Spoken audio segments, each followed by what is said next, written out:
In this video, we'll look at how to compare two strings using the compare function. So building on the previous video, we created two strings. One is called test1, one is called test2. In the previous video, we used the equality operator, but this is now going to change to this line. If string 1, now we will use the compare method, .compare. We need to pass the second string as an argument to the compare method, so that's going to be string 2. And if the result is equal to 0, then we know that the strings are equal. Otherwise, they are not equal. So we've got the two strings not equal because one is test1 and the other one is test2. So really, we should be getting into the else statement as a result that the two strings are not equal to each other.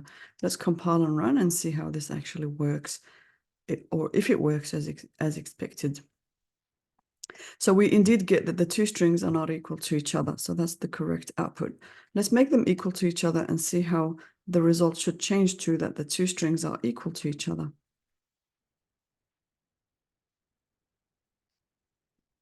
Yes, so this is working exactly as expected. So let's speak about a little bit about how the compare function works. So it will return true, 0 if the two strings are the same, which is what we got. Otherwise, it returns a negative number if the first string is alphabetically smaller than the second string. And it returns a positive number if the first string is alphabetically larger than the second string. So in our case, we only code if it is equal to 0. That means they are equal. Otherwise, anything else, whether positive or negative, then they are not equal. But if you wanted to be more specific about your output depending on your application, then in that case, you can also put this result into a variable. Let's just say that we are going to put this in a results, in a variable called results. And let's store that. So that's going to come in as an integer. And then what we can do is, instead of putting this call, we can just call the result like this. And then we can say else if result is less than 0, and then we can customize our message. We can say the first string is smaller than the second. And then we can have another else.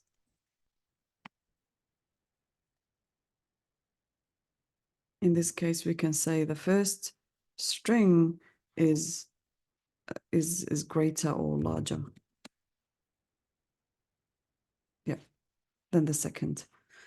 All right, so let's just see. So how do I test this? So let's just say this is dog, or maybe cat, or apple.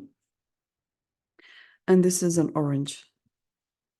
So we know that apple comes alphabetically first. So we should get string 1 is smaller than the second. But if we change them around, if I made this a pair, now orange, PQRSTU, yeah, so orange comes first in the alphabet. So here now the first string is larger than the second. So that's pretty much it. I hope this was helpful to you, and I'll see you in the next one.